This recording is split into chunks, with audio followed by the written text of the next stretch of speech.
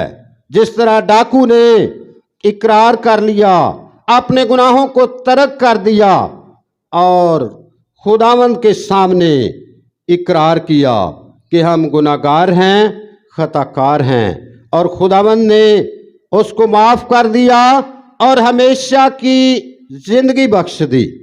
اسی طرح ہم دیکھتے ہیں کہ جس طرح یہ لکھا ہوا ہے کہ لیکن جو اقرار کر کے ترک کرتا ہے اس پر رحمت ہوگی۔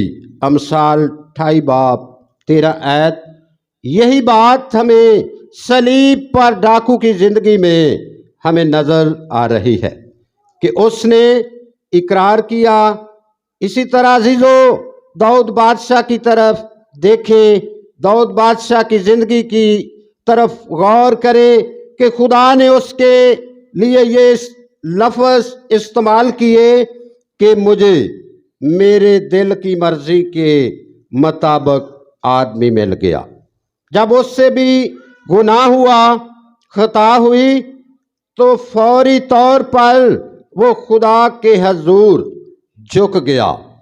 اگر یہ ہم حوالہ دیکھیں تو 2 سموئیل اور اس کے 11 اور 12 آیت میں اس کی مثال ہم پڑھ سکتے ہیں کہ اس نے ایک بہت بڑا گناہ کیا خدا کا بندہ ہوتے ہوئے۔ اس نے اوریا سپاہی تھا، اس کی اوریا سپاہی کو مروا کر اس کی بیوی جو تھیں وہ لے لی، اور خدا پھر اپنے بندہ ناتن نبی کو اس کے پاس بھیجتا ہے کہ جا اس سے کہہ کہ تو نے ایک بہت بڑا گناہ کیا ہے، خطا کی ہے۔ جب ناتن نبی اس کے پاس جاتا ہے اور اسے ایک مثال دیتا ہے کہ اے بادشاہ سلامت، ایک آدمی جو تھا اس کی بہت سی ریوڑ تھیں، بہت سی بھیڑیں تھیں، لیکن ایک شخص کے پاس ایک ہی بھیڑ تھی۔ اس نے اس شخص سے وہ بھی لے لی اور ایک بہت بڑا اس نے ظلم کیا۔ بادشاہ اس کا فیصلہ کیا کرتا ہے کہ وہ شخص واجب القتل کے لائق ہے، اور ناتن نبی خدا کے بندہ داؤد کو کہتا ہے کہ وہ شخص بادشاہ سلامت تو ہے، اور فوراً جب اس کے سامنے اپنا یہ گناہ آتا ہے تو وہ فوراً خدا کے حضور جھک جاتا ہے، وہ توبہ کرتا ہے، اقرار کرتا ہے کہ اے خداوند، میں نے گناہ کیا، میں نے خطا کی، مجھے معاف کر۔ اور خداوند نے اپنے بندہ داؤد کو معاف کر دیا، ہمیشہ کی زندگی بخش دی۔ عزیزو، یہ سب کچھ اقرار کرنے سے ہمیں ملتا ہے، یہ سب کچھ اپنے گناہوں سے توبہ کرنے سے ہم سب کو ملتا ہے۔ ہم سب کو بھی یہ چاہیے کہ ہم سب بھی اپنے گناہوں کا اقرار کریں۔ عزیزو، مصرف بیٹے کی طرح اپنے گناہگار ہونے کا اقرار کریں۔ ہم ایک اور شخصیت پر دیکھتے ہیں کہ سول کی مثال ہم دیکھتے ہیں کہ سول جو تھا وہ مسیحوں کو ڈھونڈ ڈھونڈ کر قتل کرتا تھا۔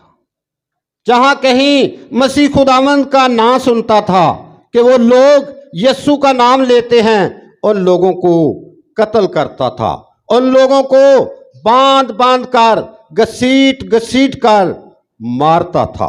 اعمال 9 باب میں ہم دیکھتے ہیں کہ اب یہ شخص جو ہے یہ سردار کائنات سے پیمانے لے کر یہ دمشق کی طرف جا رہا ہے کہ وہاں پر لوگ مسیح خداوند کا نام لیتے ہیں، وہاں پر لوگ یسوع کی عبادت کرتے ہیں، اور یہ وہاں پر جا رہا ہے۔ کچھ ساتھی جو ہیں اس کے ساتھ ہیں، اور مسیح خداوند کا نور اس پر چمکا اور یہ منہ کے بل گر پڑا، اور اسے آواز آئی کہ اے ساؤل تو مجھے کیوں ستاتا ہے؟ اور یہ پوچھتا ہے کہ اے خداوند تو کون ہے؟ خداوند نے کہا کہ میں یسوع ہوں جسے تو ستاتا ہے، لیکن اٹھ جا کر جو کچھ تجھے کرنا ہے وہ تجھے بتایا جائے گا، وہ کر۔ اور ہم دیکھتے ہیں کہ جب ساؤل اٹھ کر آگے چلنے لگا تو اس کی آنکھیں جو تھیں وہ اندھی تھی، کچھ دکھائی نہ دیا۔ کیوں؟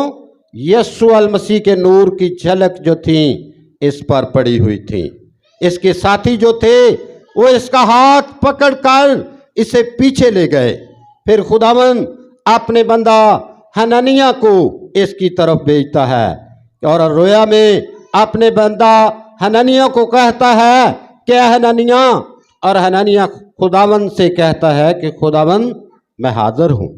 اور خداوند کہتا ہے کہ سیدا کے علاقہ میں جا اور وہاں پر ساؤل نام ترسیسی کا پوچھ لے، اور اس کے سر پر ہاتھ رکھ کر دعا کر تاکہ وہ بینا ہو جائے۔ اور جب خداوند کے بندہ حنانیہ نے وہاں جا کر اس پر دعا کی اور فوراً اس کی آنکھیں کھل گئیں، اس کی آنکھوں سے چھلکے گر پڑے۔ عزیزو، ہم دیکھتے ہیں کہ وہ چھلکے کیا تھے؟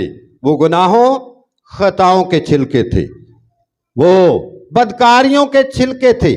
جب خدا کے بندہ نے اس کے سر پر ہاتھ رکھ کر دعا کی تو وہ سب زمین پر گر پڑے اور اس کی آنکھیں کھل گئیں، اور اس نے فوراً یسوع المسیح کو قبول کر لیا، توبہ کی، اپنے گناہوں کا اقرار کیا اور خدا کے ساتھ چلنے لگا۔ عزیزو، ہم سب کو بھی یہ ضرورت ہے کہ ہم سب بھی اپنے زندہ خدا کو مانیں، اپنے زندہ خدا کی عبادت اور پرستش کریں، ڈاکو کی طرح اقرار کریں کہ ہم گناہگار ہیں، خطا کار ہیں۔ ہم دیکھتے ہیں کہ یہ ڈاکو جو دائیں طرف تھا وہ دوسرے ڈاکو کو جو تانا زنی کرتا ہے اس کو جھڑکتا ہے کہ کیا تو خدا سے بھی نہیں ڈرتا؟ وہ ڈاکو یہ کہتا ہے کہ اگر تو مسیح ہے تو اپنے آپ کو بھی بچا اور ہم کو بھی بچا۔ لیکن یہ ڈاکو سے جھڑکتا ہے اور یہ اس سے کہتا ہے کہ ہم گناہگار ہیں، خطا کار ہیں، بدکار ہیں، ہماری سزا جو ہے یہ واجب ہے۔ لیکن یہ اس معصوم ہستی نے کوئی ایسا گناہ نہیں کیا جس کی وجہ سے یہ صلیب دیا جاتا۔ عزیزو، ہم سب کو بھی یہ ضرورت ہے کہ ڈاکو کی طرح گناہوں کا اقرار کریں تاکہ نجات اور ہمیشہ کی زندگی پائیں۔ اسرا بیٹے کی طرح اپنے گناہوں کا اقرار کریں، نجات اور ہمیشہ کی زندگی پائیں۔